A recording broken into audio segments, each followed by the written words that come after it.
सच जुगाद सच है भी सच नानक होसी भी सच एक ओंकार सतनाम करता पुरख निर्भਉ निर्वैर अकाल मूरत अजूनी सैभं गुर प्रसाद जप आद सच जुगाद सच है भी सच नानक होसी भी सच एक ओंकार सतनाम करता पुरख निर्भਉ निर्वैर अकाल मूरत अजूनी सैभं गुर प्रसाद जप आद सच जुगाद सच है भी सच नानक होसी भी सच Waheguru Waheguru Waheguru Waheguru Waheguru Vaheguru ji ka Khalsa, Vaheguru ji ki Fateh. Welcome everyone to today's talk. Welcome everyone in the room. Welcome everyone watching live. And if I make no mistakes today, you might be able to watch it as a recording as well. So hopefully I don't say anything inappropriate. But if you don't see it online afterwards, it's probably because I said something silly. My name is Harpreet Singh. I'm very happy to be here today, continuing on for this series called Every Breath for Vaheguru. So just nod your head if you've been to the previous talks, at least one of them. Yeah, okay, so we've got regular Sangat here. For those here for the first time, this series is really celebrating those Guru Sikhs that dedicated their entire life to Sikhi. I wanted to be really radical today and start this talk on time, but Maharaj has different things, plans for us, yeah? So Baba's like, did you bring the laptop? And I'm like, no, you got the laptop, right? And he's like, nah. And I thought, it's just Baban being Baban, right? But neither of us had a laptop. So there's actually no slides here today, which is a shame because I got some really funky slides in here. But you'll see them on the live stream. And if you manage to get the laptop set up, then hopefully you can see some of the slides as well. Most of you probably don't know who I am. I haven't done talks for a very long time. I used to do it 10 plus years ago, so I'm telling my age here. And the way it came about of me doing this talk was I had a phone call from Baban about a month or two ago. And I thought, oh, he wants to do a bit of Duksuk because we're both United fans. And United had a terrible season. So I thought, yeah, let's get ready for this. You know, we're walking home. I said to my Singh Jinder Kaur, I'm like, this might be a long call, yeah? And then he rang me and he goes, Singh, we're thinking about doing a series about Mahapurush. And I want you to do a talk. And I said, say less, fam. Do you want me to do a talk about you? And he said, nah, Giza, not yet. Yeah, give me a few more years. But I want you to do a talk about Baba Harnam Singh ji, Rampur Khera wale. And as soon as he said that, I just said yes straight away. Okay, I haven't done talks for a while. I'm not really that comfortable doing talks anymore because I'd like to keep a bit more of a quiet life. But as soon as he said Baba Harnam Singh ji, I thought yes. And the reason for that is because I have indirectly been blessed by the Kamai, if you will, of Baba Harnam Singh ji. Because the people that did Sangat of Baba Harnam Singh ji were the ones that brought me into Sikhi, okay? So I thought this is the very least that I can do, is I can come here and do a talk about Baba Harnam Singh ji. Now, did anyone see the poster for this talk? Yeah? So me being me, I was a little bit vain. I thought, yes, I finally get to be on the basics of Sikhi poster. Okay, I really admire the posters, yeah? The way they just lift and shift a picture and remove the background and stick it on that blue or yellow one. I thought, yo, this is my time, right? As soon as the poster comes out, I'm printing it, I'm framing it, I'm showing people, yo, I do talks on basics of Sikhi. And then the poster came out and I was like, what's going on? You know, what happened? I don't know if anybody noticed this detail, but around my face and around like this area, it was all like really bent. Has anyone noticed it? I can't be the only one. Nods head, just me. I'm that vain, okay.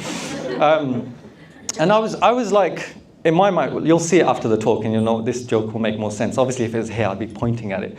But when it came out, I thought to myself, okay, this can go one of three ways, yeah? I can either be a diva and say, fix the poster, take that down, yeah? Things on the internet are permanent. I want a good poster with me properly cut out of the background.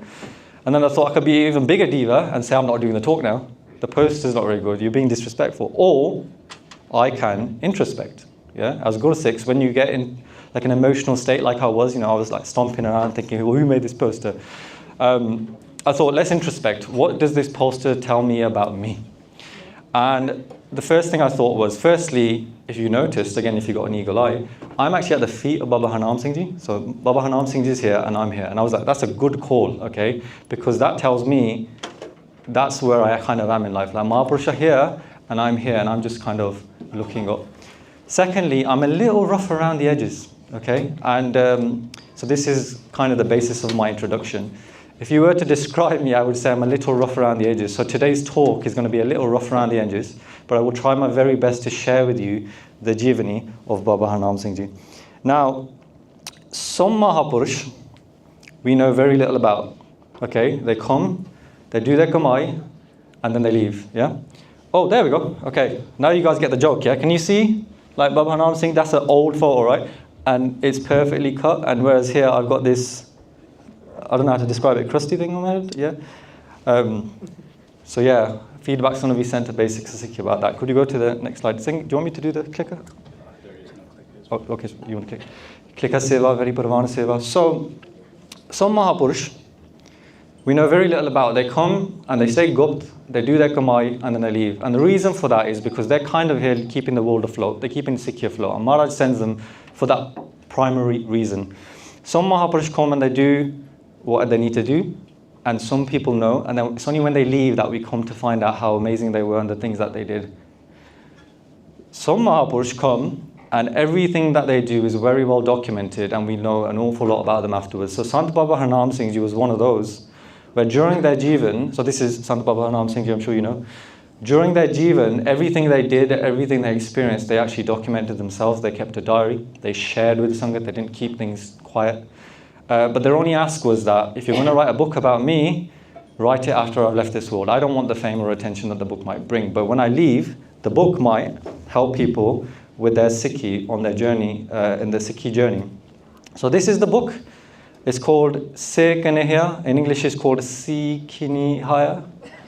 Has anyone read this book? Hands, show of hands, just hands up really high. Okay.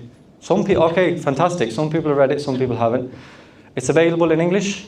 It's available in Gurmukhi. It's available in audiobook form as well, okay? And it's basically based on this Gurbani Pankti, Jina na visre naam Se Kinehiya, okay? So, what are they actually like? So Se Kinehiya is a question, what are they actually like? Those, Jina na visre naam. So visre is a key word in this talk, okay? You'll notice it coming up a few times. So does anybody know what visre means? Just shout out the word. What does it actually mean? You can forget or lose, yeah? So if you've lost or forgotten something, visar gaya. So Jina na visare naam se kinehiya. What can we say about those people that never forget, never lose naam? Okay, and that's the name, that's the title of the book. So Baba Harnam Singh Ji. So how I'm connected is Baba Seva Singh Ji, the Mahapurush that continued the seva after them. Their family lived opposite me. They're my Bindus Gelo, Gandhi Gelo, yeah. And they really helped me. So Sant Baba Seva Singh Ji's mother, who we lovingly call Biji, would say from when I was a young age, in a Singh Banjana, because I was a Munna, I had my own trials and tribulations. And everyone just thinking, oh, it's just something old people say, innit? Because it's nice to say, in a Singh Banjana, in a Singh Banjana. And then, I don't know, Maharaj Kirpa Kelo, the only person that actually believed I was going to become a Singh was one of the reasons I became a Singh. Because she showed me so much love and shared so much with me about Sikhi and about Babaji Jivan, that eventually I came into this direction. Now the book in itself, I will, for those who haven't read it, okay, in an ideal world, I stand here saying, read the book, okay, read the book. It's available on PDF, audiobook, English, Punjabi. You have no reason not to read the book. But all I can do is show you the book, Neo, yeah? You're the ones who are going to have to open the book, yeah? But opening the book and actually reading it is actually very hard. And I was thinking to myself, why is it so hard for some people, yeah? Including myself. Some days I want to read it, but I can't. And a Guru Sikh said to me that think of Sikh books like this as Sangat, okay? Just like you're destined to meet and be with certain Sangat and have some vichar and do certain things, so are you destined to meet and read books like this, okay? Now my only ardas is that everyone reads it straight away, but even if you don't worry about it. Don't be too hard on yourself, because from experience, this book comes into your life when you most need it, okay? I've read it 3 times, and it sounds like I'm bragging, but that's 3 times in 17 years, okay? So it's not an awful lot compared to how long I've been into Sikhi. But the only reason I'm mentioning the 3 times is because it came at a time in my life when I needed it the most. The first time it came in my life was 2008. I had just given up alcohol. I had just given up Bhangra. Big regrets, but chalo. I had given up meat. I started keeping my case. I had a mullet. I didn't have a gutti. I had a mullet, and I was struggling to keep it up. And then my lung collapsed playing football, and I was in the hospital for about a month waiting for my surgery date. And that's when Sangat gave me this book and said, you should read this book. And so the first time in my life I read this book was the time when I was going through a very difficult time physically, but also a difficult time mentally, because I didn't know if I wanted to be a Sikh. I didn't know if my mullet was going to grow long enough for me to bring it as a gutti, and I was going to keep the gutti, or I was going to go back to alcohol, because I fell a lot of times. I said a lot of times I'm going to give up alcohol, but I kept falling back into it. So when I read this book, that was kind of like my, calling. Harpreet Singh, this feels right. The Sikhya in this book feels right. You should go in this direction.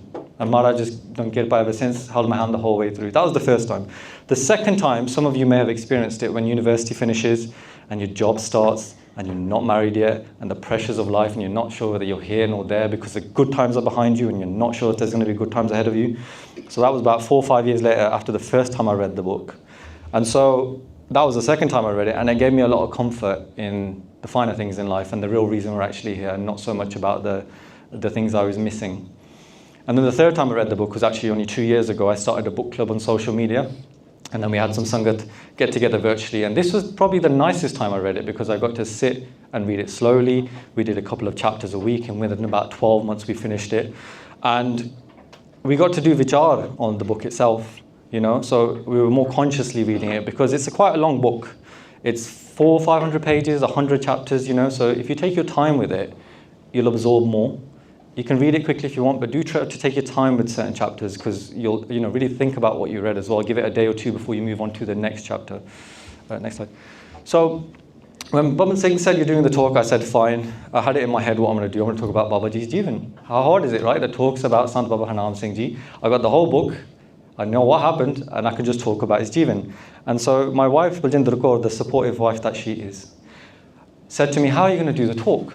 And I said, talk about Babaji's Jivan.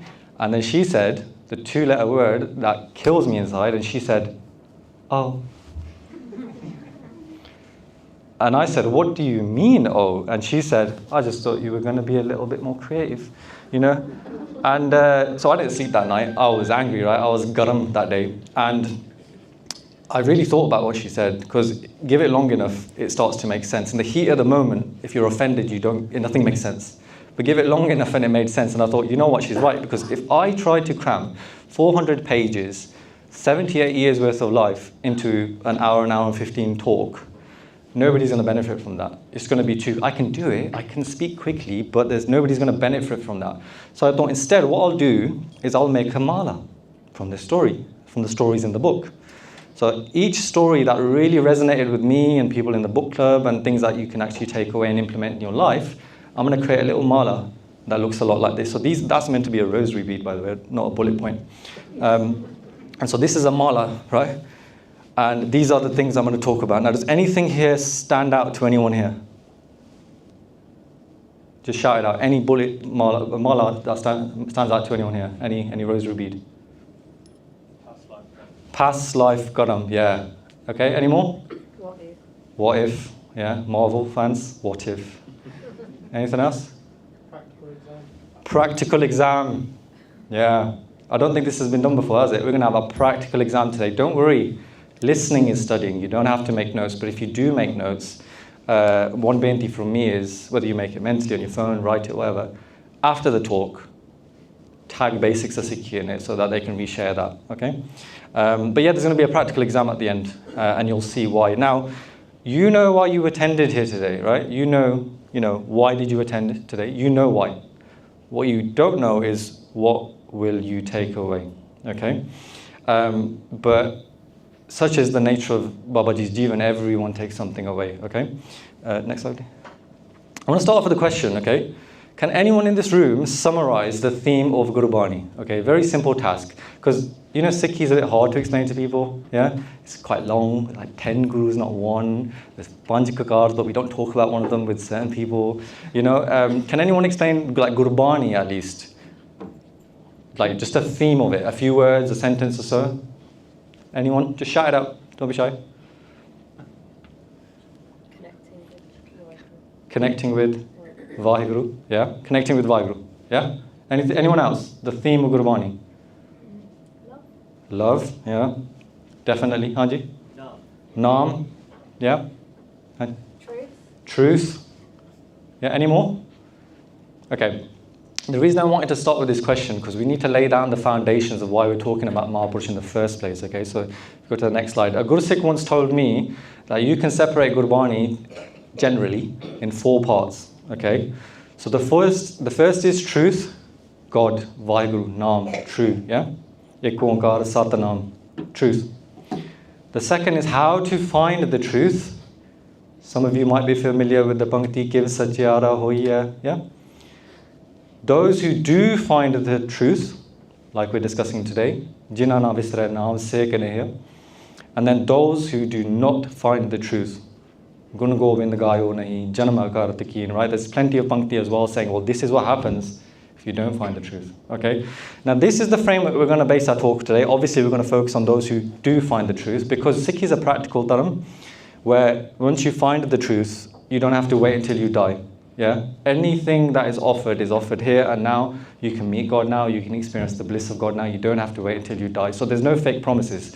There's a catch though. You have to Kama Sikhi, you have to earn the truth, okay? And you have to sambal it as well. So once you've found the truth, you have to keep hold of it. Now this is a framework that we can actually use for anything, okay? So say I'm going to the gym. Firstly, I need to believe that I can be healthy and fit, yeah? Secondly, I need to learn how to do it. And then thirdly, I need to find people that are fitter than me, yeah? And I need to also find people who are not as fit as me or not as healthy as me. And what do you think we do with those 2 groups of people? Which ones do we gravitate towards? The ones who are fit and healthy, or the ones who are not fit and healthy? It's not a trick question. Both? Nice answer. I would generally say the idea is to go spend more time with people who are fit and healthy if you want to be fit and healthy. And the reason for that is you learn something, you stay humble, you're always looking up towards them, and they generally make you better. If you stay with people who are not as healthy as you, there's always the risk that you get ego, you look down on them, but there's always the risk that you fall into the habits that they have and you never become healthy. It's the same if you want to learn a musical instrument, it's the same if you want to be rich, it's the same if you want to be academically successful. The idea is belief, going towards that belief, what do you do with that belief, and achieve what you need to achieve, and try to stay closer to people who are actually achieving what you need to achieve as well, and you got a better chance of it. So that's where Sant Mahapurush come into this. If Sikhi didn't really, I'll be honest with you, this is my personal opinion, if Sikhi didn't have the idea of Sant Mahapurush and they kind of limited it at something a little bit lower, I wouldn't really be attracted to it. Because for me, being like God, right, being God-like is the ultimate for me, right? If I can't merge with God, right, if I can't be one with God, there's no point in me following that dharma. And so Sikhi is great in that regard because there are countless examples of people who become very God-like. Hanji, next.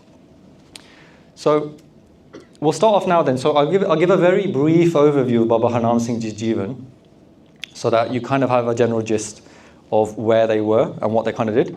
So they were born in 1897, a very long time ago. This was a time well before partition, right? Well into the British Raj, but well before partition. So times were different. Punjab was one.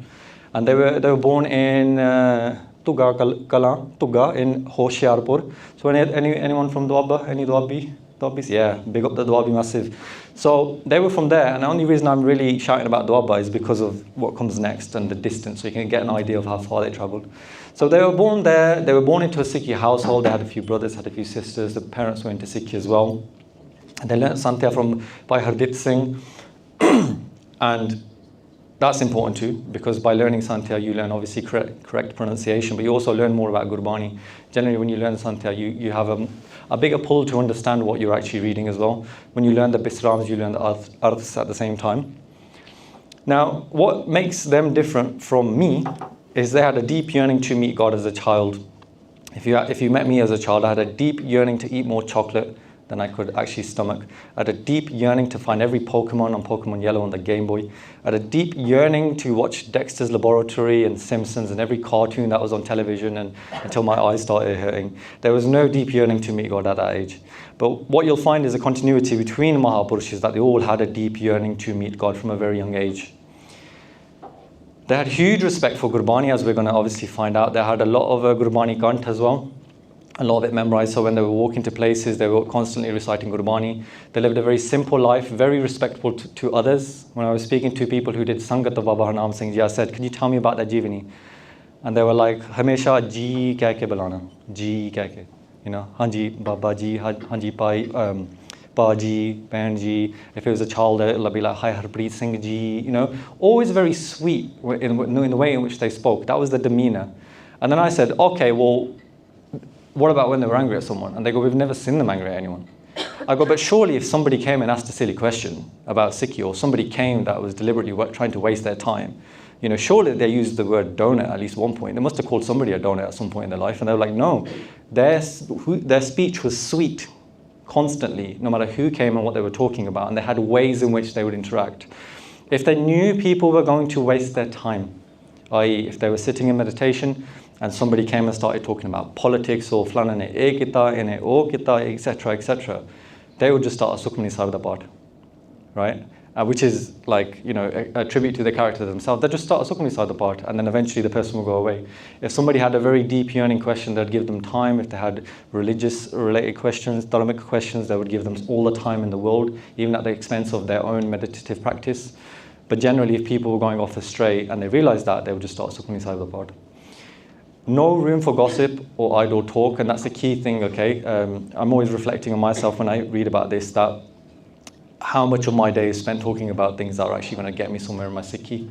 How much of it is talking about other things. I'm not saying never talk about those type of things. Obviously, we live in the world as well, but be conscious of the things that we talk about and how are they going to get us to where we need to go. In 1918, so in Tugakalan, they were born. And then they moved to Sargodha, which is about 180 kilometers west of Lahore. So just to give you an idea, west of Lahore, like really going towards Afghanistan side, that's where they moved when they got a more jameen on that side. Their family were the farmers as well, so they did a lot of kheti bari. In 1947, they moved back to India because Babaji saw a vision of 1947 and they tried to get their family to go, but their family didn't. But they managed to take some of the Bibiya in the household and they managed to save them at the very least. So they moved back to India for about 2 years. And then in 1949, they were given a hukam from Maharaj to start some tapasya at Rampur Khera, what's now known as Rampur Khera. And at the time, Rampur Khera was just a mount that was haunted. And I'm not making that up in the sense that, people thought it was haunted. There were actually some people there that did things like ghosts and ghouls and fakirs and sadhus. And Babaji went there and actually started tapasya and completely transformed Rampur Khera. Now, most of the things I'm going to tell you is going to be in between like Sargodha time and Rampur Khera. I'm not going to go into details of how, like Rampur Khera came about, because that's really nice to read in the book. They tell you every single step that it kind of transformed. But most of the stories are going to be picked out from these two times here. Haji. So what was their meditation practice, okay? They'd wake up at Amrit Vela and do Nitnem, okay? A lot of people seem to think it's going to be like something crazy, right? On paper it's not, but in practice it is. Okay, so when I'm reading this out, think about it. Really think about the time it takes to do these type of things. So Amrit Vela Jagana, 2 o'clock, 3 o'clock in the morning, no later than that. Yeah. In the early years, they would sleep 3 hours. They would sleep from 12 till 3. Later on, they would sleep from 12 till 2. But sometimes they would say, even closing my eyes for a second would be enough to rejuvenate my body because of how much naam they would jap. So I always say naam di bimari, right? The world says you need to sleep 8 hours a day, you need to do this, this and that. But they only see it from a biological lens. When you look at it from a Sikhi lens, sleep is a bimari, okay? They would work all day in the fields in the early years. So they'd have like a gadasa in one hand and a mala in the other. So they would jap naam and then work all day. Then Nitnem, by the way, would include Panjabaniya, Asadivar, Sukhmani Sahib. Those were the staples. And then they would do like a lot of abhyas. in the evening, they'd go to a canal nearby when they were younger, and they'd do reras, and they'd do simran until 12 o'clock. They said if I had the urge to fall asleep, I'd go to the canal, I'd throw water in my face. They would actually try to keep themselves awake, and through the abhyas they were doing, that's where they were getting the energy from. One time when they were younger, Guru Gobind Singh Ji came to their brother in a dream, and they said, spare Harnam Singh now, he's destined for other things. Find somebody else to do the farm work that he does. So as soon as they found a replacement, Babaji committed their day-to-day for Naam Abhyas, Bhajan Bandagi. How they did that? 40-day jobs. So a mala is something that has 108 beads, I'm sure some of you know.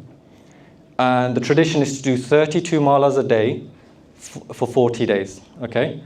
Now, if you're doing Guru Mantar, 32 malas, if you do it at a decent pace, an hour, 2, maybe a bit more. If you're doing Mool Mantar, we're talking 8 hours, maybe 9 hours. But if you're doing a Shabad, yeah, like Tere Kar Beso, Har Jan Pyare, Satguru To Mere Kaj Savare, if you're doing that one, it could take longer. And Babaji would alternate. They'll find a Shabad to do, they'll do Mool Mantra, they'll do Guru Mantra, in between they'll always be doing Guru Mantra as well. And so their day was taken up by Naam Abhyas. Now I really want you to think about that. If every bead was £1, like money-wise, if you dropped one bead, whatever it was, that you got £1 for it, that's thousands of pounds a day. And so within a year, you'll be quite rich, and in 10 years, you'll be quite rich. And they lived into their 70s and 80s. So the level of Gamai that they did can only be put into perspective when we introspect and think, how much Gamai have I done? Okay, how many hours was I even awake to do Gamai? And of those hours I was awake, how much did I spend on Gamai? Really, it should be the Swand. Yeah, so if 24 hours a day, 2.5 hours, Nitnem takes up maybe 1 hour, the rest of it should be Gamai at the very least. But I understand why sometimes it's hard for us to actually do. But Babaji's Jivan was Gamai, always Naam Simran. And then in the evening, later in life, they would listen to a lot of Sikh Itihas. Guru Kalgita Chamatkar by Veer Singh was one of their favourite books, and they would get people to read that. So they were constantly educating themselves about Sikh history as well. Anji. Now, for a Gur Sikh to get darshan, for a Gur Sikh to get darshan of the Guru in their physical form is a blessing within itself. It's something you never forget. It stays with you. And Babaji would get darshan daily. Obviously, we get darshan by listening to Gurbani, by seeing the Khalsa, by seeing Guru Granth Sahib Ji Maharaj. So don't think we don't get darshan, okay? Sometimes when we talk about these type of things, we kind of think, I want darshan. We do get darshan, but we get a slightly different type of darshan. But the first time Babaji got darshan was when they were meditating. This is in Sargodha. And whilst they were meditating, a snake came. And they looked at the snake, and obviously the first instinct of most people is to think, a snake, right? But Babaji looked at the snake and said, I'm not really afraid of this snake. Yeah, I'm not going to do anything to this snake. There's life within the snake. Maybe this is a test for me to see God in everything. And then what that snake did is it did a parikrama around Babaji, went to their shoes, sat down, and then left the way in which it came. And once that happened, Guru Nanak Dev Ji gave Baba Harnam Singh Ji darshan. And then they put their hand on Babaji's head as a way of saying, you're on the right path. All this meditation, all this Gamai that you're doing on a daily basis, this internal desire to meet God, you're on the right path. And Babaji would describe that saying, there was so much bliss that my entire body illuminated. So we read it in Japji Sahib, right? Jini naam te aaya ge masakat kaal nanak te mukh ujjale. Their face becomes illuminated. And Babaji said that my body was so illuminated that even when it got dark, I was glowing, right? Just like light coming out of my body. And then Babaji did an Ardas saying, please take away the external glow and just keep it internal, keep it gupt. Because if I start glowing, people are going to start to worship me as this glowing Sant, right? And so they stopped glowing, but the point is that the illumination that they felt externally was internalized at that age. Next, again, at Sargodha, towards the back of the field, they had built, his brother had built him a little place to do tapasya, because normally they would go to the hill, but then later on they built them a little house. And they saw from a distance a Singh coming, and the way he describes this Singh is the face was very radiant, very glowing. And then behind the Singh was 4 other Singhs, and Guru Gobind Singh Ji on a horse. So obviously the Panch Pyare. And when they approached, obviously he did Gur Fateh to Guru Gobind Singh Ji, and Maharaj looked at them and smiled, and then Maharaj left. When Maharaj left, the first Singh that was there, one of the Panch Pyare said, Harnam Singh, you seem a bit down. And he said, I'm happy because I got Darshan of Guru Gobind Singh Ji Maharaj, but I feel quite sad because they didn't speak to me. And then one of the Panch Pyare explained, the reason why they didn't speak to you is because you don't read Jap Sahib. So at that point earlier in their life, when they were they're taking Amrit, they were reading their Nitnem, they decided that Jap Sahib is too long and too tricky to read, let alone memorize, so they decided to substitute it with Sukhmani Sahib and Asadivar. That was a decision they made. Nobody told them to do it. They just thought, logically, it's the same, right? Bani is Bani. And then they were advised that the Nitnem is your bare essential. Those 7 Bani that Guru Gobind Singh Ji has given us is the bare essential. You need to read them every day to get the full blessings of Guru Gobind Singh Ji. And so from that day on, they got a Gutka Sahib with them for a couple of weeks, got Jab Sahib Kant, and they never stopped. And then they urged people, please make sure you read your Nitnem. Yeah? Nitnem is very powerful in that regard. So just remember that every time you're reading your Nitnem or 7 Baniya, that Guru Gobind Singh Ji has given us this blessing. It's their kirpa that we'll get if we read it. Hanji. The grip of Maya. Is anyone scared of spiders? Is this triggering anyone? Spider within a web? I think a spider in a web is the best way to explain Maya, because of, like, if we're all in that web, we're not going to know we're in the web. It's just going to be normal, right? We're not going to realize. But if somebody's not in that web, they'll be like, hey, you're in a web, mate. And that's kind of how Maya works. We need a guru to tell us that we're trapped within the web of Maya. There's a chapter within Se Kinehiya that actually talks about Maya in great detail, but in essential, the first couple of lines I explain, it's the illusion in which all physical things seem real. Okay? So, table's real, right? But ultimately it's not. This is going to diminish one day, right? What's real is the Jyot of God, WhyGuru, which is within everything, but none of this is real. This is all false, right? Now, in the chapter when Baba Harnam Singh Ji started at Tapasya Rampur Khera, like I said earlier, right, there was lots of fakirs, sadhus, there was a lot of demons and ghosts and ghouls, as it's described, that came to disturb their peace. Very interesting. You should read it, okay? When I was speaking to some Sangat at Baba at Rampur Khera, they said that some of the ghosts and ghouls that were there during Babaji's time still wander around, just casually, at Rampur Khera, yeah? And you could tell because they're very disfigured. And then when they see them, they're like, could you go away, please? They don't bother anyone, but they're still around there, but they don't do anything to anyone. But in those days, they did. Like if somebody were to cut down a tree, then they'd be cursed and bad things would happen to them. Those type of things would happen.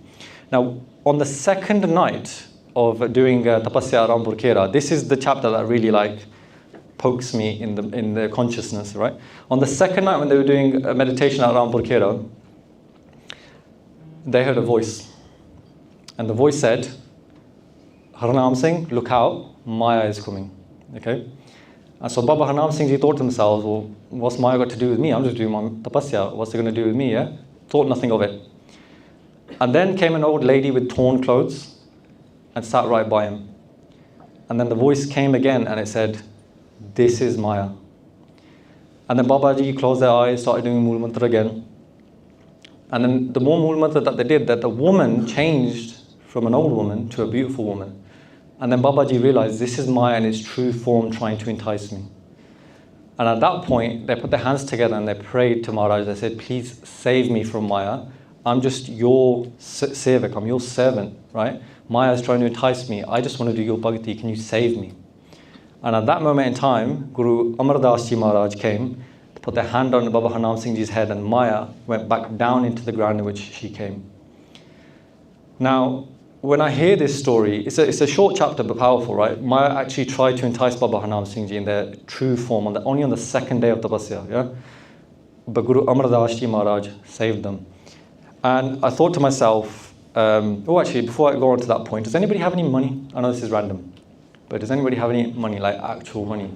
Like notes, not 20p's and 10p, proper note. Yeah, you do? Yeah, Benji, you got some? Okay. There's a point to be made here, okay? So. Don't ask me why I've got this. Okay, can you take a note out for me? She's got a lot of money, by the way. If anybody needs a loan. Tiga. Okay, thank you. Okay, so carrying on with the talk.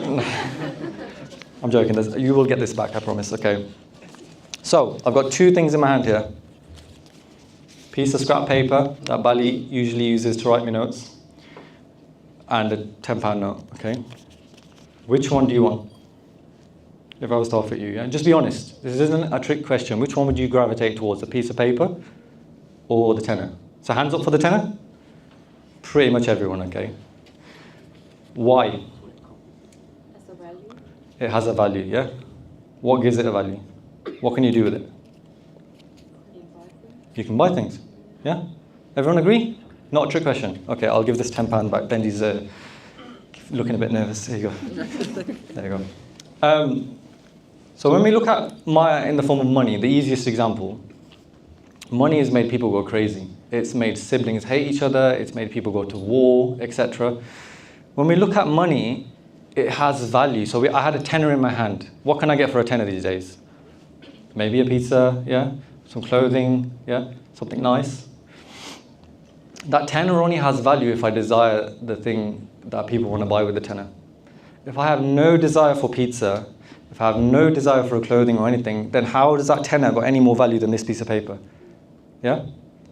That's Maya, basically. Maya will assign value to things and make it seem like it's valuable, like that tenner is really valuable. I could stab somebody for that tenner if I was desperate enough because I can do things with it. But if I have no need for anything that £10 can buy me, then suddenly that tenner's lost value, right? And so what happens in Sikhi, if you go to the next slide, is Maharaj tells us Maya has no value, the world has no value. If you can point anywhere in Gurbani that tells me that strive for gold, get houses, get cars, if there's any advice like that, tell me. But I don't think there is, right? If anything, there's advice to not get attached, not desire these things, yeah?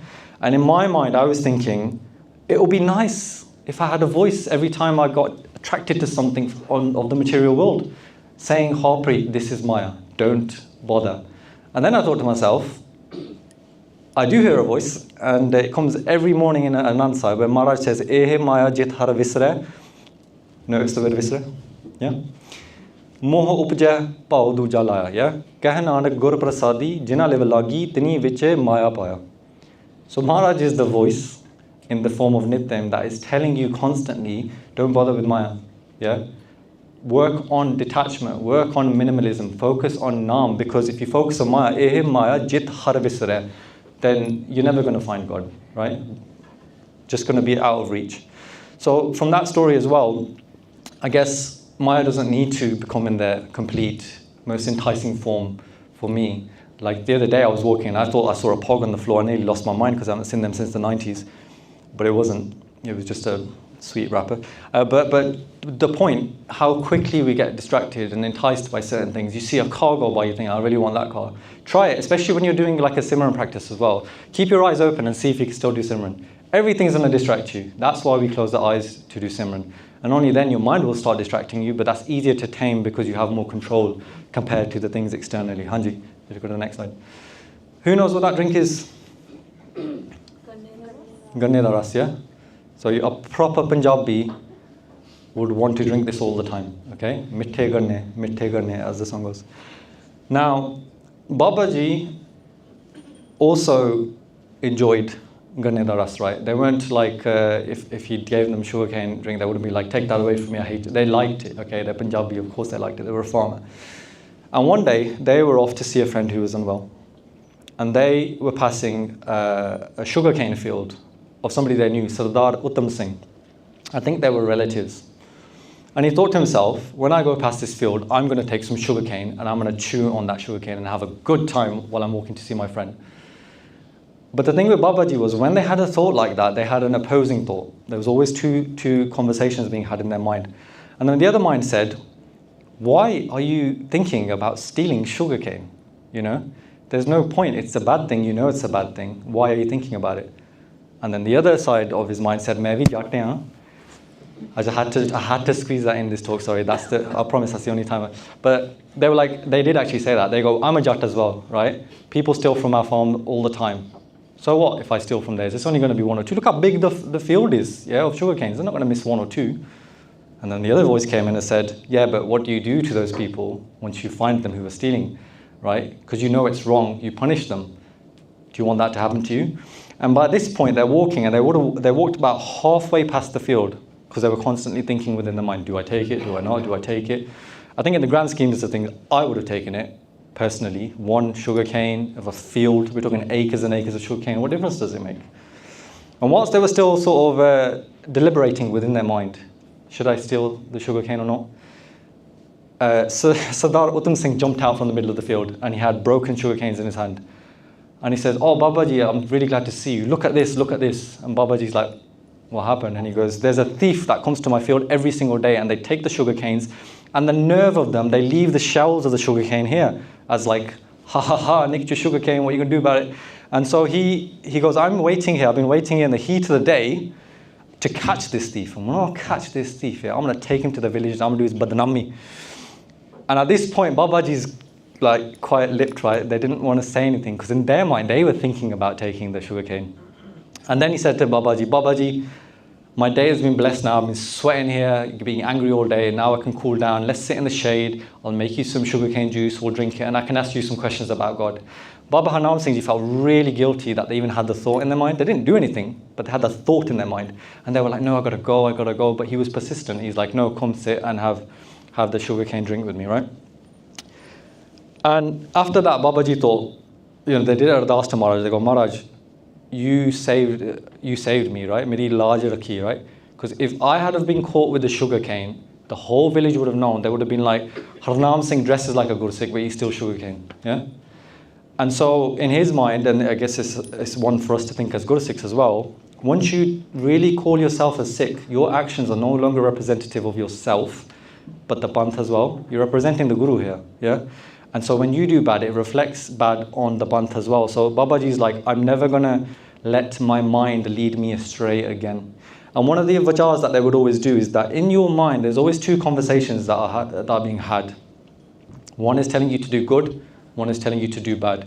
When you do good, when you do Khoj on a Gurbani, the good voice gets louder. And when that good voice gets louder, when you're about to do something bad, you suddenly hear the pankti, "Aisa kam mule na kiche jit ant pachhataiye." Don't do that, which you're going to regret later on. If you quieten that voice in your head, then the voice will probably say something like, "Ooh, that sugarcane is going to be sweet. Let's take some, but try not to get caught." Yeah? And you can test this, okay? The more simran you do, no matter what you want to do, if you try to do something bad, there will be a Gurbani pankti that comes up in your head. That's call it a consciousness, call it anhadavajya, whatever you want to call it, yeah? But there is a voice within all of us that Maharaj has given as humans. But the idea is to listen to that voice and let it speak louder and louder as we progress with our Sikhi. Anji. Okay, so this was the one that sitting at the back, it stood out to you, yeah. Who has a dog? Anyone have a dog? Anyone? You have a dog? Oh, bless. Okay, dogless. What breed? She's a American XL bully. Oh, XL bully. Okay, that's not controversial at all. I had it before. Okay, yeah, I'm not the council. You can keep your dog. Anji Ben, which dog? One of my best mates. He's getting a dog tomorrow. You're getting a dog? Oh, Ole Sonehal. It's a big deal. It's a big deal. Dogs are lovely creatures. Benji, you said you have a dog. Which dog do you have? A German Shepherd. Trial and test. That's a Punjabi dog, that is. I saw a German Shepherd at Nangana Sahib. There's nothing about this story. I just wanted to share that. So it actually jumped on me. I remember barn all day, and then when I went into Gurdwara, they're like, "Why are you so dirty for?" I goes, "A dog jumped on me." Anyway, so there's a point to me mentioning a dog because it's part of the story. So once Babaji was doing Vichar with Sangat, and they were talking about how don't do immoral deeds, focus on Gurbani. Their Vichar was quite similar. There was about 5 to 8 Shabbats that they would constantly do Vichar of because it was all encompassing. And when they were doing Vichar, Bhai Dayal Singh asked a question. He was like me, like a cheeky little Singh, right? And he goes, "Are people who jap Naam and read Gurbani really better off?" Yeah? And obviously the crowd went quiet. Everyone's like, "What's he talking about?" And then Babaji said, and in the English version it says, "Pray tell me who you're talking about." And I just love that phrase, and I've been using it ever since, "Pray tell." And Babaji's like, "Tell me who you're talking about." And he said, "Well, I'm talking about Sant Singh." Now, Sant Singh was disabled from his waist down, and so he would crawl everywhere. He had taken Amrit, he had become a Gursikh, but he had no mobility in the lower half of his body. And so he's like, "Well, Sant Singh japs a lot of Naam, he reads a lot of Gurbani, he's disabled from the waist down, he's dragging himself everywhere, how is he better off?" And at this point, Babaji initially said, you should never lift the veil of past lives, okay? That's generally a golden rule. There's a reason why every one of us here, well, I'm assuming, but most of us here don't know about our past life, because the attachment to that past life will not go away. So Maharaj kind of wipes our memory clean, but the karma come with us, okay? And then we live a new life and we have a new chance of life. But then, by their Singh being by their Singh is like, you have to tell us now, like, you know. And Babaji thought to themselves, if I leave this girl like this, all this Sangat are just going to have this Shanka in their mind that what's the point of Gurbani? Look at Sant Singh, he can't walk. And so Babaji explained that in his previous life, one day after a hard day's labour, Sant Singh in his previous life came home and his wife had made him food. And he sat down to eat this delicious food after a hard day's labour. And then he thought, I'm going to get something from the kitchen, from the rasoi. And when he went to get something from the rasoi and he came back, a dog was eating his food, okay? And as you can imagine, he was thinking about that food all day. He's hungry, he's tired, and this dog came out of nowhere and is eating his food. And so in a fit of anger, he picked up a stick and he smashed the dog in its hind legs, yeah? The back legs. As soon as he did that, regret. He went from, I'm really angry, to, what have I done? And that's generally how it works, yeah? We get hot very quickly and then we cool down almost instantly once we get the regret. Now, as much as he regretted it, he had injured that dog and he had broken the dog's hip, and for the rest of the dog's life, that dog dragged itself with its front legs. And that karam doesn't go away. He's done that in that life, and in his next life, he had to bog that karam. And Babaji, when he was explaining this story, he said, if in that moment of time when he was really angry, he thought to himself a few things, he could have saved himself from doing that karam. The first was, the food was never destined for me. It was destined for the dog, yeah? It's a bit obvious when the dog's eating the food and you're not eating the food. So generally, if we think of that in life, what is destined for me, I will get, right? We tend to live a better life and make better decisions. The second is that the food is spoilt now. Hitting the dog's not going to make it any better, right? Just let the dog eat it and make something else, right? But he didn't think that because of the anger that he had been overcome by anger at the time, so he hit the dog and he had to bog the karam. But at the same time, Babaji would say, but look at his life now. He's bogging the karam, but by jumping Gurbani, the effects of that karam are less. He's not exactly Greeb, dragging himself in the mud. He's coming to Sangat. He's, you know, reading Gurbani. He's having bliss and Anand from a spiritual and mental perspective as well. So by jumping Naam, reading Gurbani, the effects of our karam go away. You do enough of it and all of them get wiped clean. Yeah? And that's the benefit of obviously Abhyas Kamai. And so always think about karam as well, the things that are happening in our life now. Okay, so who here has a cow? Does anyone have a cow? No? In India? Oh, yeah, you've got one. In India? Okay, I thought you were going to say here. Oh, maybe one day. Okay, so there's another story about an animal. Now, I've joined these together from an animal perspective because there's a concluding point. So, another day, Babaji was doing meditation, and in a nearby farm, the farmer, it was August, very humid day, and the oxen that were ploughing the field about 12, 1 o'clock, they were absolutely exhausted. They were sweating, their tongues were out, they were thirsty, they were tired. But the farmer, being stubborn, kept hitting them, saying, plough the field, plough the field, plough the field. Babaji saw this, and then I went up to them and I said, your oxen are tired. Take a break. You take a break, you're sweating. They're sweating, you both take a break, you have a drink, and then you could try again when it's a little bit cooler in the day. And the farmer, being a bit arrogant, was like, I'm a farmer, you know, don't interfere in my business, I know what I'm doing. Babaji said, chalo, theek hai. And then they went away. And then they thought to themselves, these animals don't have a voice of their own. It's on us to be their voice if they're in harm and save them from danger, right? To show compassion to these animals. And so they thought, I'm going to try again, because these animals have the power to curse us as well. If we do anything bad to an animal, they do have the power to curse us. Even though they can't speak, they can curse us. And whatever bad karam they have actually comes onto our head as well if we do something bad to them. So for the second time, they went to the farm and they said, look, just let them rest, right? They're not going to get anything done if you keep whipping them. And the same response, don't interfere in my business. So Babaji went away and said, okay, I can't persuade this guy. Yeah.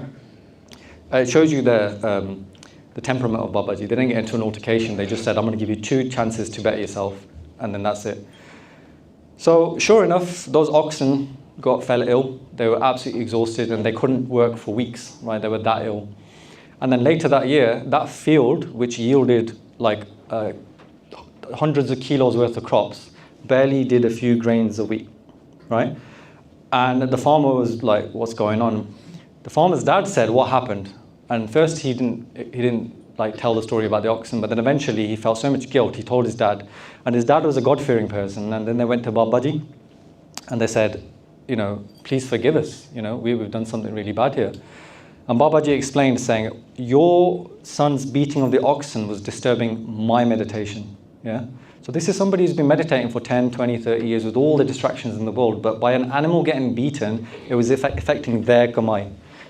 And then he further explained, you know, don't do that to animals, right? Because you're only going to suffer. And the reason why your fields yielded no crop this year was because of that, because you got cursed by the animals. So Babaji gave them some advice, told them to do some Mool Mantra and do an Ardas in front of Maharaj, asking for forgiveness. But the meaning from that story is obviously how we treat others is very important. Now these two stories were about animals. I haven't even begun to discuss how we treat each other as human beings. And like, there's not an awful lot of animals in my life. I have a cat who thinks he owns the house. But I like to think we treat him well, right? There's no other animals that there. But like, if I see a spider, I'm just like, leave it. He's just living his life, you know, he's doing his got him, leave it. It's not bothering me, right? But other people like get joy out of hitting a spider. And it's the same with people as well. You know, somebody's doing something that's annoying me. I'm just like, okay, it's no issue. But some people like to get into altercations and they don't realize that all we're doing here is we're building dharam. Yeah. From going back to the one point I forgot to mention in the sugarcane story, when we do bad things to get what we want or to let out steam or whatever, all we're doing is creating karam. Yeah. So if you steal something, you've created a karam. If you hit someone, you created a karam, right? And so we have to be so conscious of the things we say, think, and do, because that will create more and more karam. And if your ultimate aim is to be liberated, be one with God, you need to have a different approach to life. Yeah. Stop creating so many karam and be nicer, because there is key. Hanji, if you can move to the next one. All right, this one, what if? Okay, who knows what that cartoon is? Pinky in the Brain. Yeah. And what was their famous quote? Okay, too long ago. Okay, so I'm the only one who still watches it. Okay. Anyone remember? Bali? I know you remember.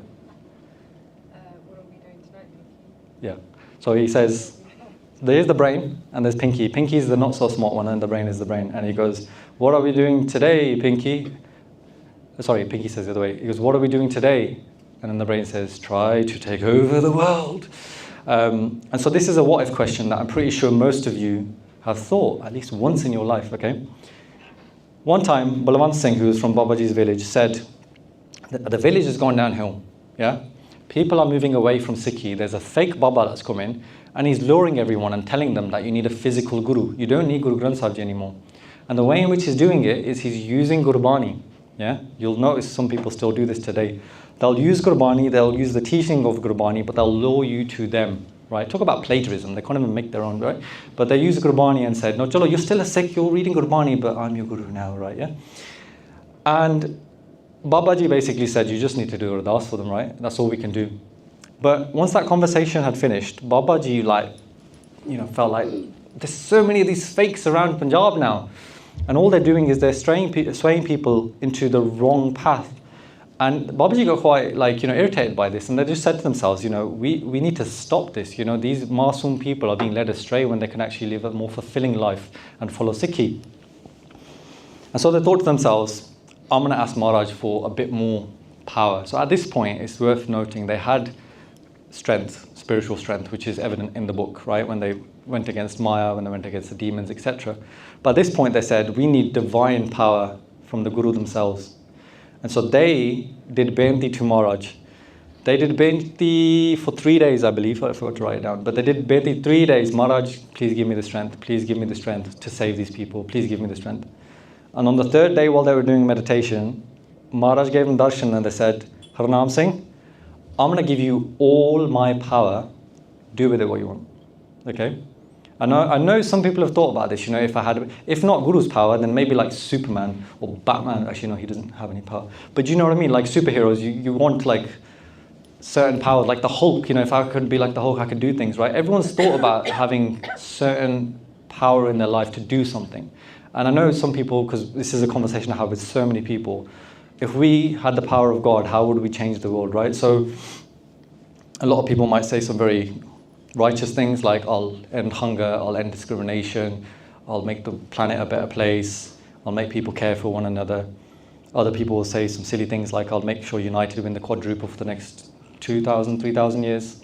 Materialistic things. But we all have this sort of desire to make something better, and we wish we had the power to do so. So Baba Harnam Singh Ji sat here with the power of Guru Maharaj themselves. And then they were stuck. Because when they describe it, it's described in the book that when they had this power, when the power was given to them, with a single thought they could kill someone. With a single thought they could stop a river. They could turn the universe upside down. That's how much strength they had. They knew the power and they knew what they could do with it. But they were too scared to use any of it for anything. Because then they started to think, and obviously Baba Harnam Singh, you always had that voice, right? And they go, if I do anything, then that garam's going to go into me because I'll be the one who did it. And so for 2 days of this intense debate in their mind, what do I do with this power?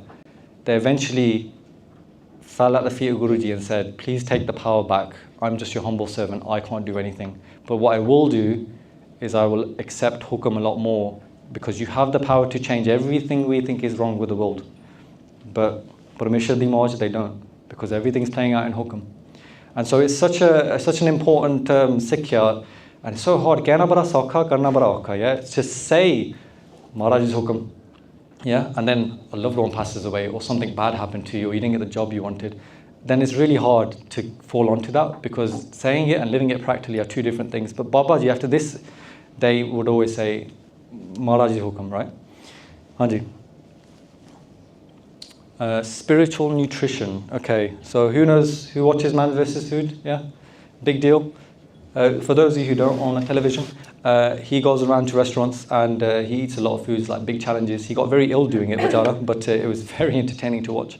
So here, as you can see, he's eating a stack of pancakes, probably passed out after eating it. The reason why I mentioned this slide here is because everyone likes food, right? Like, I had pizza today, I enjoyed it. I ain't gonna lie, I like food. Food is my comfort, right? As Punjabis, obviously food is key, right? We go to Punjabi's house, we get fed whether we want to or not. We go to a Nagar Kirtan and you think, I'm gonna get my steps in, and you gain like 4 kg in weight because you ate every 10, 15 meters, We like our food, and food is obviously essential, or so we think. Now, Babaji, when they would eat very little anyway. From a young age, they would eat prashada once in the evening. And just to put into perspective how sort of detached they were from life, if they went to somebody's house and there was dal that had too much salt in it, they just pour a bit of water in it and eat it. They wouldn't make a fuss, right?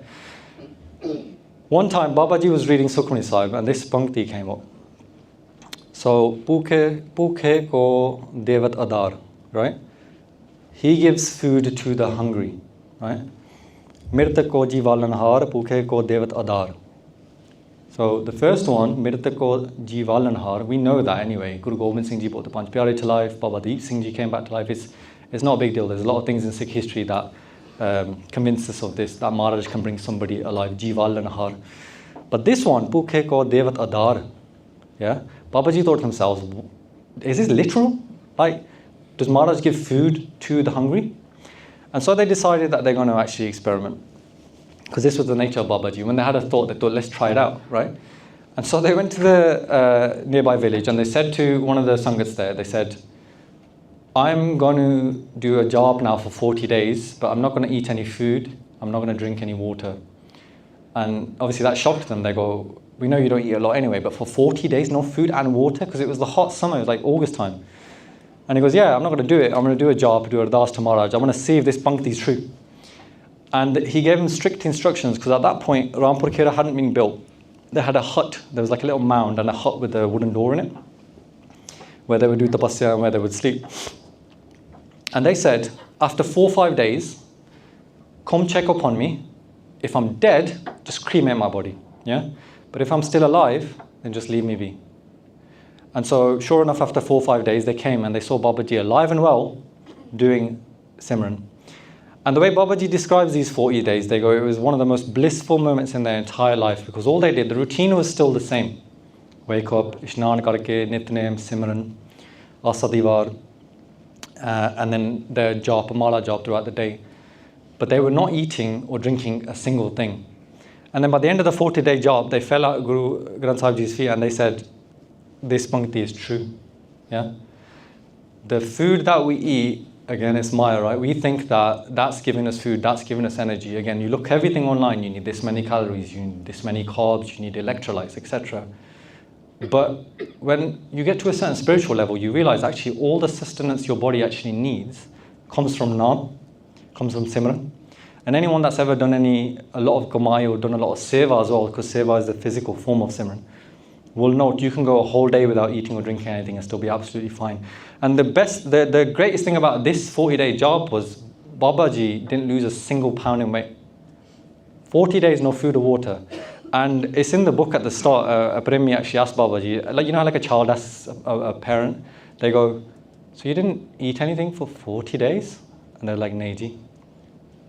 And like, you didn't drink anything for 40 days? "Nahi ji." And they're like, and you didn't feel hungry or thirsty for 40 days? And he goes, there was no desire, there was no hunger, there was no thirst. If the mind desires something, if your mind thinks, I need to eat now, I need to drink something now, then you'll feel hungry and thirsty, right? He goes, I never had it.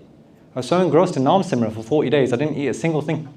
And so, if you have belief in Gurbani, right, then you'll believe it. If you don't have belief in Gurbani, the shortfall is on us. But what Babaji would always say was, don't ever doubt anything and just dismiss it. Try to verify it, okay? So obviously, I'm not encouraging anyone to not eat for 40 days because you don't need to. Babaji did that.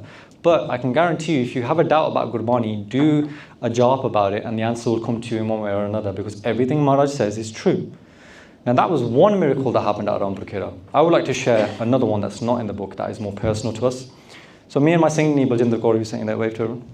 We're at Rampur Khera, and they do Naam Abhyas Samagam. The Maharaj Kirpa, we managed to go twice now. And Baljendra Kaur got a bit upset 2 days in, because she was going through a tea phase. And you know you don't drink tea by itself, right?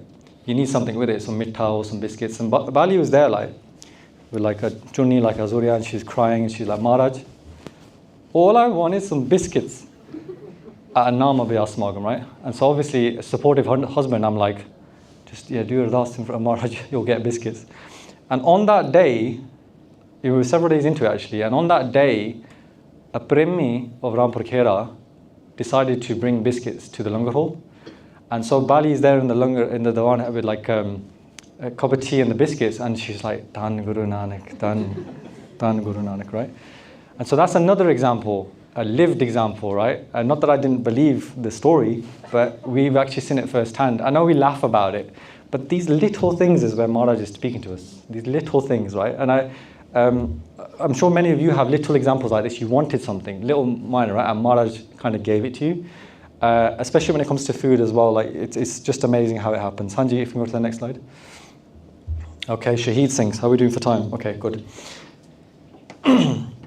I've got 2 slides about Shaheed Singhs for the sole reason that we don't talk about Shaheed Singhs enough, in my opinion. Okay, we mentioned them in Ardas, Shaheed Idhara, you know, and you remember Shaheeds, but you know, sometimes the mind can think, you know, where are the Shaheeds? Where, you know, are they still around? Do they still do anything? Baba Harnam Singh ji had an encounter with Shaheed Singhs twice in their life. Okay, so the first one was an important one because they would read Chandi Diwar and they had a few questions about it. Specifically, when are you supposed to read it? Asa Diwar, you read in the morning. But when do you read Chandi Diwar? And they went around to a lot of people and asked the question, but nobody really knew the answer. And then one evening, having read Ardas and Chandi Diwar, did a bit of Simran, about to go to bed, they saw 2 guys approaching their hut where they would meditate in Sargodha. Now the first thought in their mind was, I should offer them a drink. Yeah? But then the other thought that came in the same mind was, but if they're bandits and they're here to rob me, I will challenge them to a duel, to a fight. Yeah? So there's that aspect of Sikhi, right? You have the spiritual side, but at the same time we have that biras as well, which we sometimes forget. And that's not anger, but that's just the divine Shakti that allows us to fight for righteousness, if you will. As soon as they had that thought, if they're bandits, I'm going to fight them. Within the blink of an eye, they had approached Babaji. So they were far away, and they blinked their eyes, and suddenly they're here. One of them grabbed him by the head, the other one grabbed his feet, and they held him down. And then instantly he realized these are not ordinary beings. They've moved faster than the speed of light, right? And when he was pinned down, Babaji says, and you can hear this in the recordings because they've said it themselves, they go, I couldn't move a single muscle, yeah? And naturally, that happens to anyone else, you panic, right? But that happened to Babaji because they do so much abhyas, so much kamai and simran. They just started doing Mula Mantra. And they did Mula Mantra twice, I believe. Yeah, two Mula Mantras, and then the Singhs let them go. And they explained, they said, Harnam Singh, we're not here to fight. Yeah, we're here to answer your question about Chandi Diwar. But because you had that mind, that thought within your mind that you might want to fight us, we thought we'd just calm you down a little bit. That's the only reason we pinned you down. And then they explained, when it comes to Chandi Diwar, the Paratan Maryada is, if you read Chandi Diwar, so firstly, you should always sit on a clean bed or mat. You should do Ishnan before reading Chandi Diwar. And if you read it after sunset, you have to keep reading it until dawn, sunrise. You can take turns in Sangat Roop if you can't do it all yourself. But if you start it after sunset, keep reading it until dawn, and you always have a oil lamp lit with ghee in there as well. And that's the Parata Maryada that the Singhs would do during Jung, or just generally, right? But if you want to recite it during the day, recite it as many times as you want on and off. You can read it during the day as well. And so the Shaheed Singhs came to Babaji just to explain Chandi Diwar and the Maryada of that. And again, coming back to the point I made earlier, when you want something, or if you have a furna in your mind, Maharaj gives answers in many different ways. Talks like this, Katha, Kirtan, you might find a video on Instagram, for example, a Sikhi video, and find the answer. But the Shaheed Singhs also do that to Guru Sikhs as well. They do Pera of Guru Sikhs, but they also help educate Guru Sikhs as well and give them advice and help them if they're struggling with anything. Haji. The next story of the Shaheed Singhs, which is slightly different to the first one. So Babaji's nephew got very ill, and they had a very severe case of arthritis. And they just crippled up like this, and they could not move. They were in so much pain, so much agony. They went to doctor, nobody could figure out what was wrong with him. And then eventually his mum, who was Baba Harnam Singh's relative somehow, I think it was his Masi's grandson or something like that. They went to Babaji and said, Sardar Ardas Singh wants to meet you. So Babaji came in the room, and as soon as they came in the room, Ardas Singh felt like a lot of pain relief. They weren't cured, but they knew that there's something spiritual about Baba Harnam Singh ji. And then they did Benti. They said, Babaji, help us. And Babaji said, instead of saying ow, ow all the time, because he was in tremendous pain constantly, and pain relief didn't work, say WhyGuru instead. And he said, I've gone beyond the point of being able to say WhyGuru. The pain is so unbearable, I can't even get any words out. Please do kirpa. And so Baba Harnam Singh ji said, Tiga, I'll start a 40-day job, right? In the 40-day job, they were reading Salok Saskriti, 32 malas a day. And so the way they do it, they would sit there and read it, recite it so they can hear the Bani as well, but also do the job so he has the benefit of hearing it as well as... So he didn't go away to just do it in private, he actually did it in front of Sardar Ardas Singh. 2 days into doing the job, Babaji says, somebody grabbed me at the back of my neck, at the base of my spine here, and they squeezed and pushed me down. And he goes, it was immense pain, right? They squeezed so hard, I couldn't move. And then I said to them, why are you standing behind me? Just talk to me, come to my front and talk to me. And then eventually the two Shaheed Singhs that had grabbed him moved to the front. And they said, this Sardar Ardas Singh that you're trying to save does not deserve saving. And Babaji says, what did he do? And he goes, this guy went on stage and did Nindya Guru Nanak Dev Ji Maharaj. And as a result, we were tempted to just kill him there and then, but we thought we'll give him a slow and painful death, and that's what he's going through right now. And you're doing a job for this guy. Babaji said, well, the job started now, and I've done Benti to Maharaj and I've started the job. Just please forgive him. And they said, well, we've done what we needed to do. The rest is in your hands. But they said he doesn't deserve it. And so Babaji continued the job, and eventually on the 40th day, Sardar Ardas Singh could actually get up and walk. It was like a medical miracle at the time. But the point being here is that Shaheed Singh also, like again, if somebody does something bad, we always think that we need to do something. Sometimes we forget that it's all within Hukam, and if Maharaj wants anything done, Shaheed Singhs Vaheguru, like they do these things as well. And Baba Harnam Singh Ji says that they grabbed him so hard that he had bruises all over his neck for about a week or so afterwards. So I just want to reiterate the point, Shaheed Singhs are still here, there still is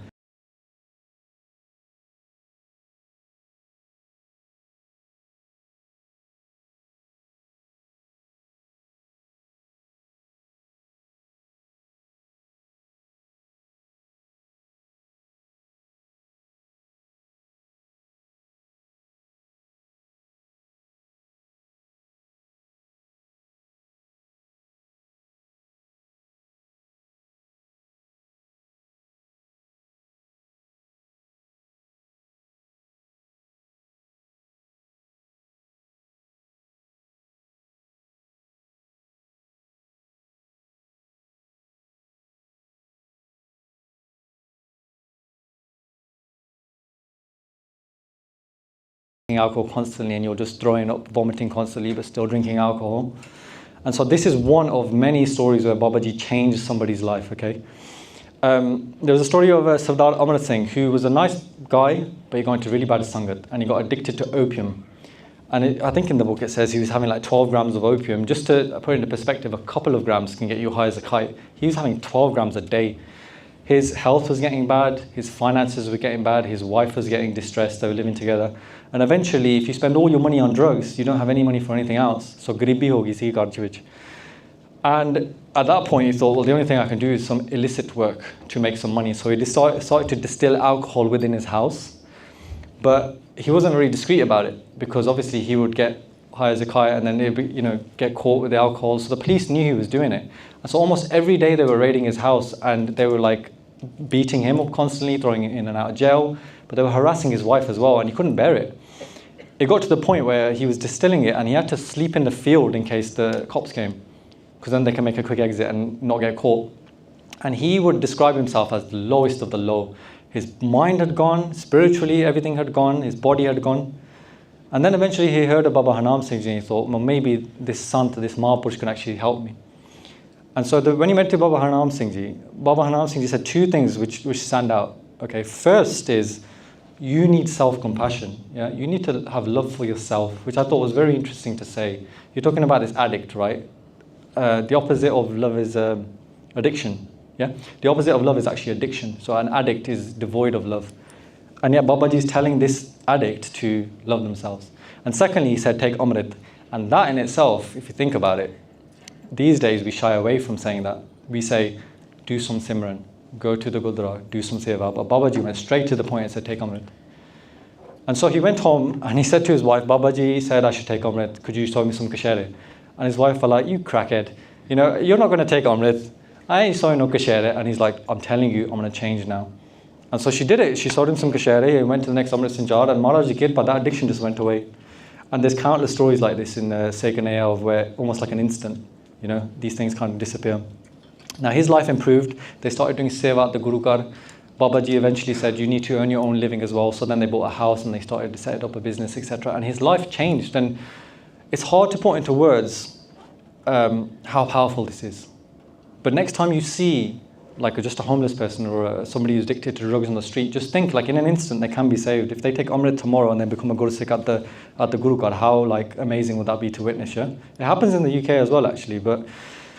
And the point is that you can be saved in an instant, but you should never lose faith in the power of Amrit, right? But the lifeguard analogy, coming back to that, is because if somebody's drowning in the water and a lifeguard jumps in, the lifeguard doesn't say, hold on to me, yeah?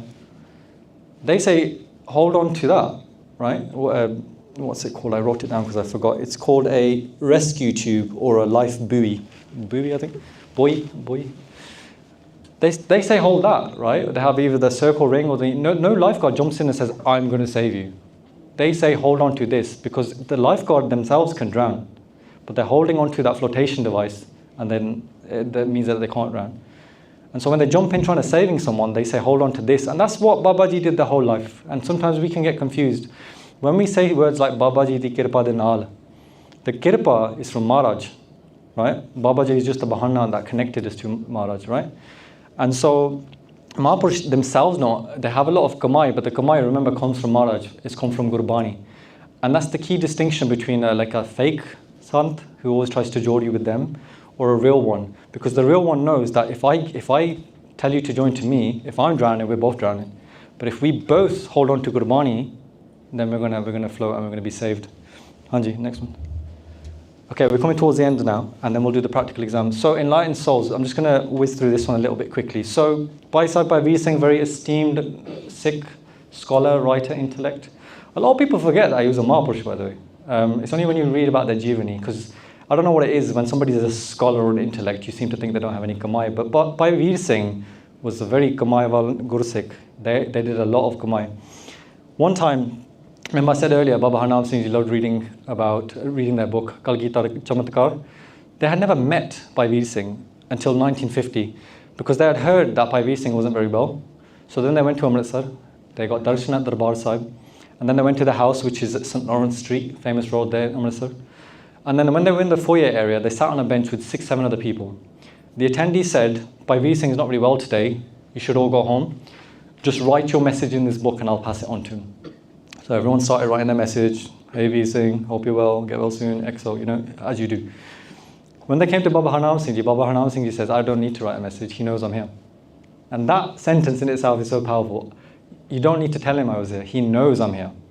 And if it's okay with you, I will just sit here and do a bit of part for Bhai Vaheguru Singh. And the attendee said, Theek hai. So Babaji did 5 Jawab Sahibs.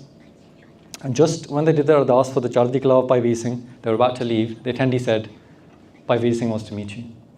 And so they went in, and the way it's described is like older souls meeting. And sometimes we forget about these enlightened souls. When most people meet, we're meeting for the first time. When spiritual people meet, they've met elsewhere, either in a past life that they recall, or they've met in the spiritual realm. And then when they met together, Babaji says, what happened to you? Like, he goes, it's nothing to do with my body, I'm just simply exhausted.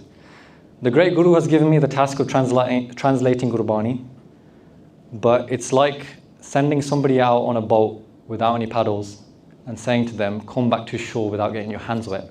It's an impossible task because every time he translated one pankti and then his avastha got higher, that pankti made no sense. So then he translated it in another way and another way. And this is a point worth making, that Gurbani has so much depth to it. There's so many arthas that you can get of a simple pankti, right? And sometimes we forget that. And Bhai Vaheguru Singh struggled so much that his body pretty much exhausted itself trying to figure out how to do Arth of Gurbani. Yeah? And then they exchanged some other dialogues. They spoke 15-20 minutes. And Babaji said, every time I'm in Amritsar, I'll come see you as well. So that was the first meeting of Guru Sikhs. And I just want to emphasize the point that when Guru Sikhs meet, the conversation is an interesting Atmic conversation. Hanji, if you go to the next one. And the next one that was mentioned last week, Bhai Harnam Singh from Leicester talked about Sant Kirtan Singh Ji. So Taksal and Rampur Khera were joined, like they were very close, but they were always. So it started with Sant Kirtan Singh Ji. They were doing Parchar in Hoshiarpur, Doaba, because it's the greatest region of Punjab, as we already discussed.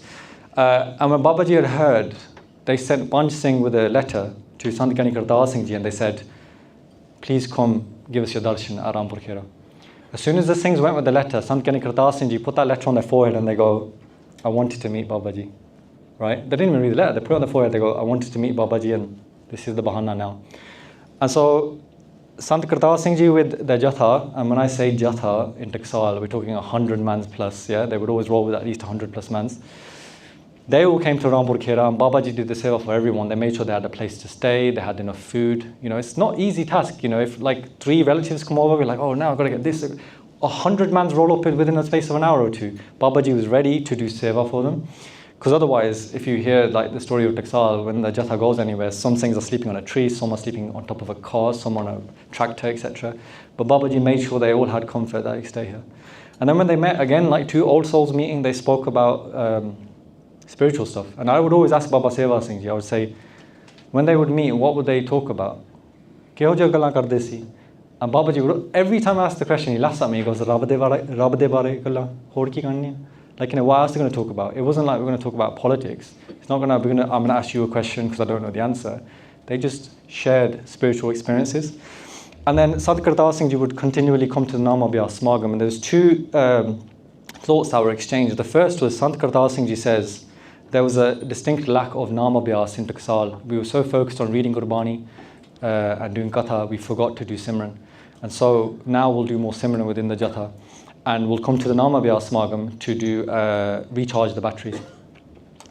And then Baba Harnam Singh ji says, I'll be honest, I didn't listen to katha an awful lot. Because when people do katha, they tend to talk about other things, the world, the politics, this, that. Nobody dives deep into Gurbani and the depths of Gurbani. But when Sant Gyani Kartar Singh ji does katha, you can hear it. They're just diving deeper and deeper into Gurbani. And so they say, we'll bring more katha. And so at Rampur, Khera, at the Nama Vyas Samagam, they always dive deeper into by Gurdas ji Divara, Slok Sanskriti, etc. So people understand more about Gurbani. And there was a huge bond between the two of them. Now, there's an asterisk here. Because this is something I'm going to share. I don't think it's in the book. And I don't think an awful lot of people know about it. But a Sanghi of Babaji told me about this. And they said, you're free to share it, tell people about this. So, last week, if you came to the talk, they mentioned that Sant Gyani Kartar Singh ji was close to Baba Harnam Singh ji, and they also talked about Sant Gyani Kartar Singh ji's accident. They got into a car accident. They knew the accident was going to happen. They got somebody who was sitting there to move so that they wouldn't get hurt, etc.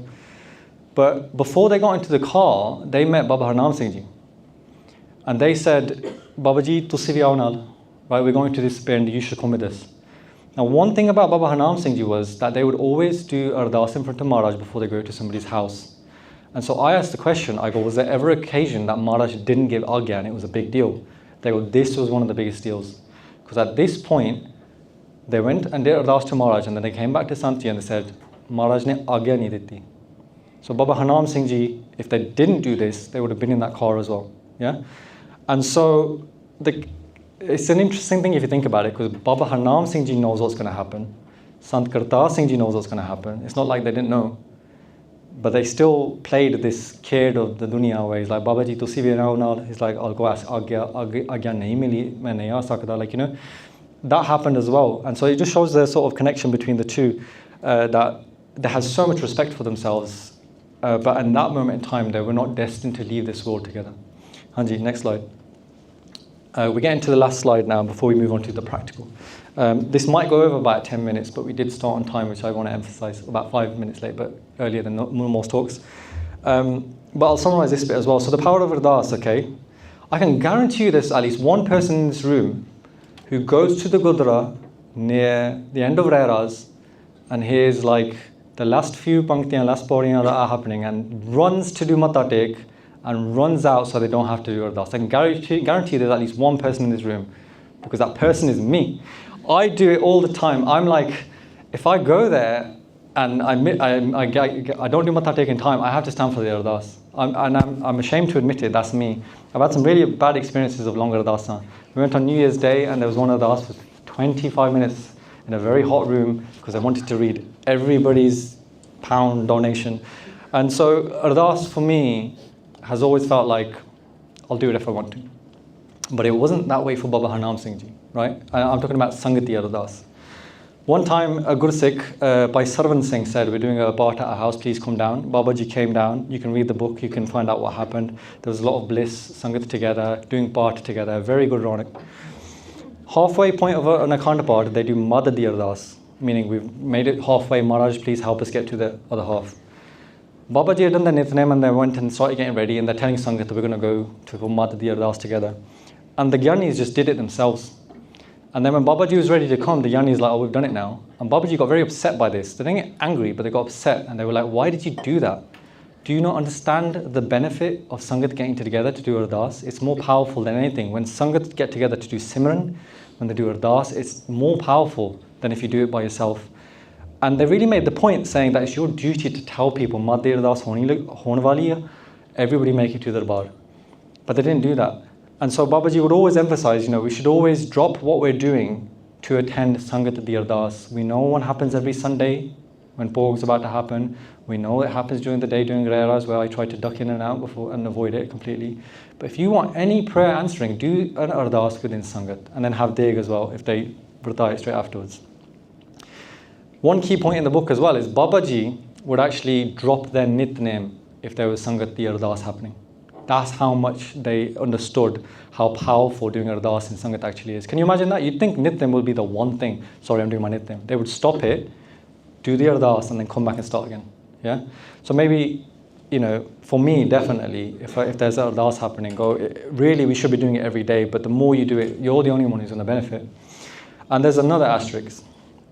Story of Sant Gurnanak Singh Ji. This is another story that isn't mentioned in the book, and some of you probably haven't heard of it, but I have been given, I'll get to share this story. So, before Sant Gurnanak Singh Ji was Jathedar of Taksal, they were just known as Bhai Gurnanak Singh.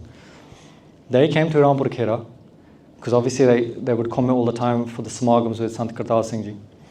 They came with another Guru Sikh and they said, Baba Ji, isi Ardas karni hai. Baba Ji said, okay, let's go. And so Baba Ji said, you do the Ardas, I'll do the Hukamnama, and we'll see what Maharaj says.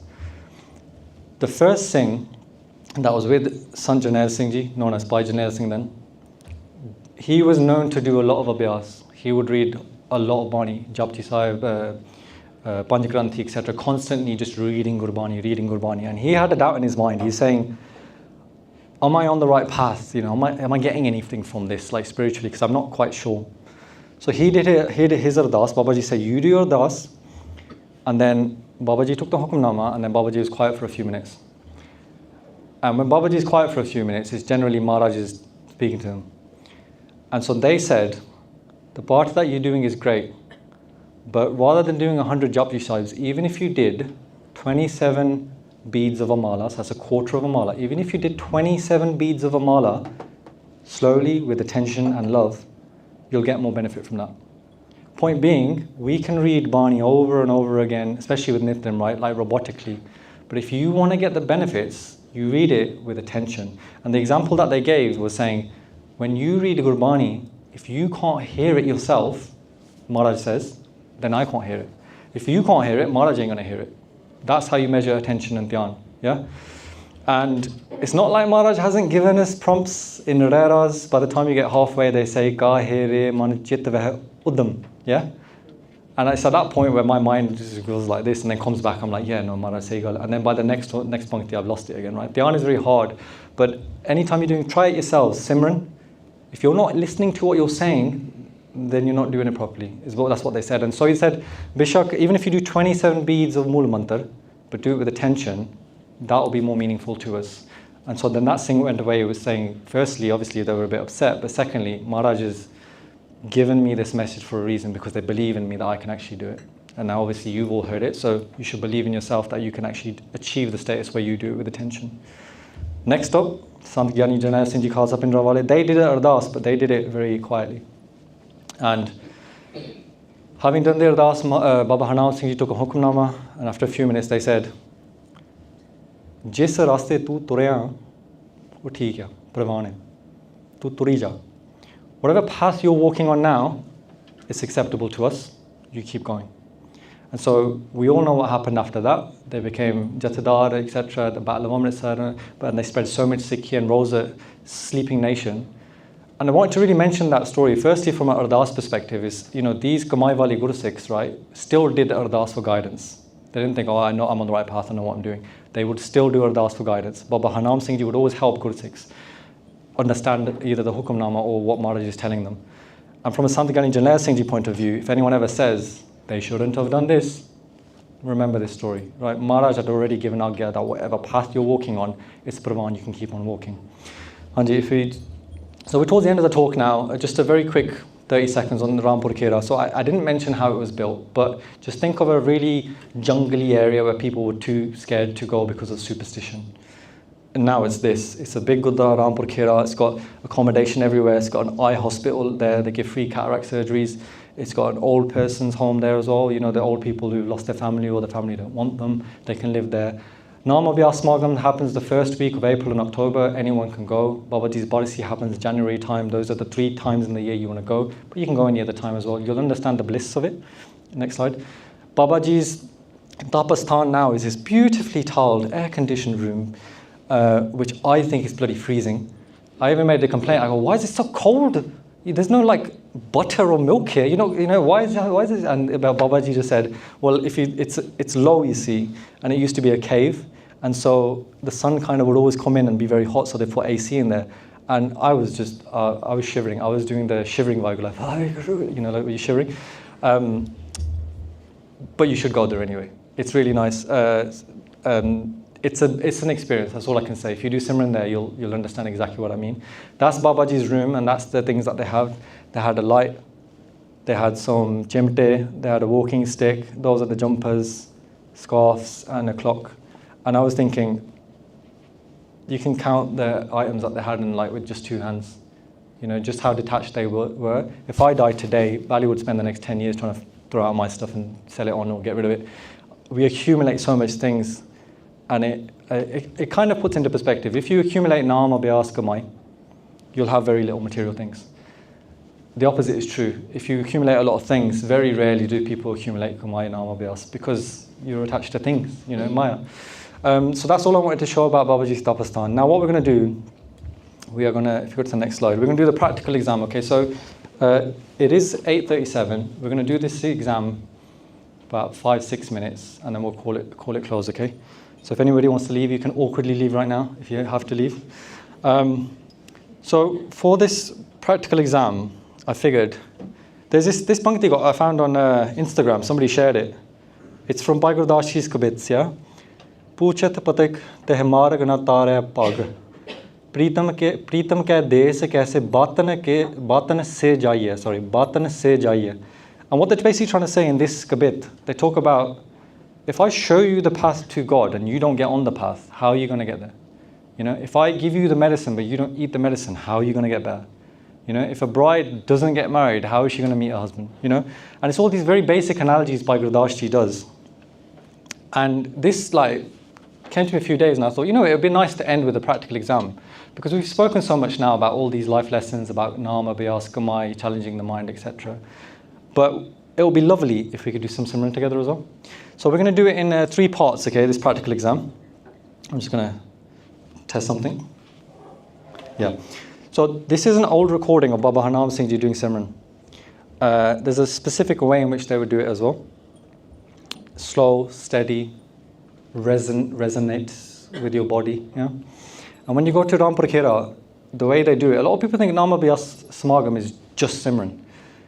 But it's not. It's very interesting, because obviously you want to do Simran the whole day, but you're not just sitting there constantly doing Vaheguru, Vaheguru. When you wake up at Amrit Villa, Baba Seva Singh Ji does Katha, fixes the mind in the right place.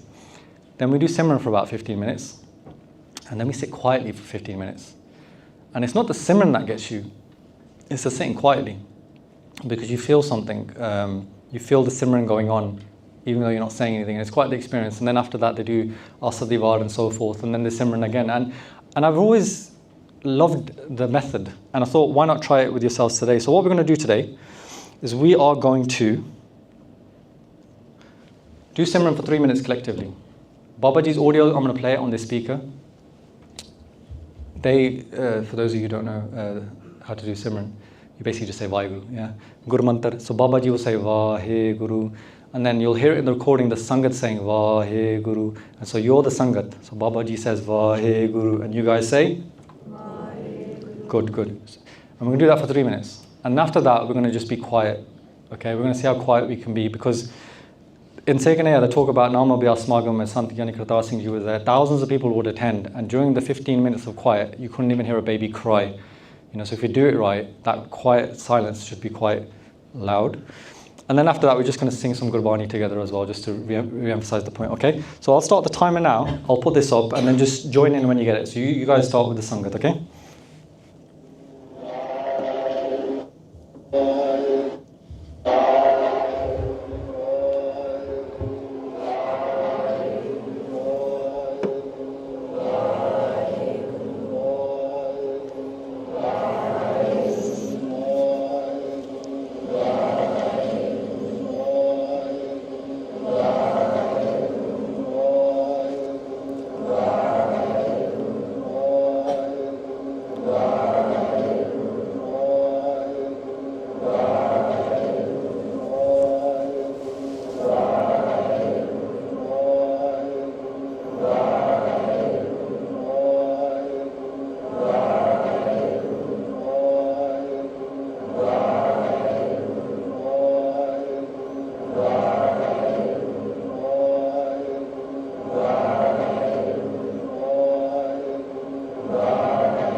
WhyGuru. See, could we go to the next slide? Still. The one before that. The final part of the practical exam is we're going to sing a Shabad together. So, note the keyword is here as well. Those of you who go to Gurudwara when Maharaj goes back to his Hajj Khan will be familiar with this. Those of you who've been to camp will know this. It's basically just two pankti that we sing, and it's almost like a supplication, Ardas to Maharaj, right? So we're going to end with this Ardas in Shabad form. And we're going to sing it together. I'll sing it first twice, and then you guys just follow with me, okay? Visarna hi datar, visarna hi datar.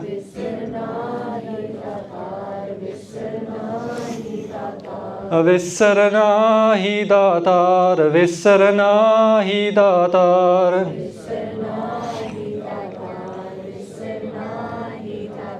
Apna naam deho, apna naam deho.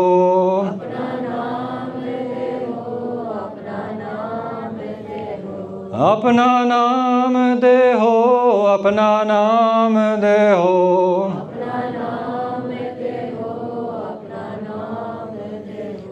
Gun gava din raat, gun gava din raat.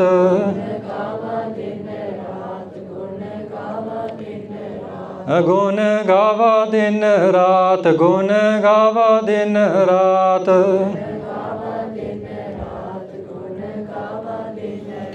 Nanak chao e ho, Nanak chao e ho. Nanak chao e ho, Nanak chao e ho.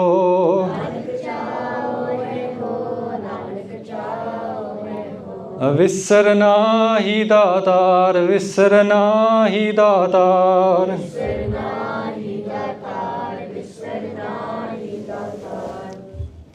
Okay, so that's the end of the practical exam.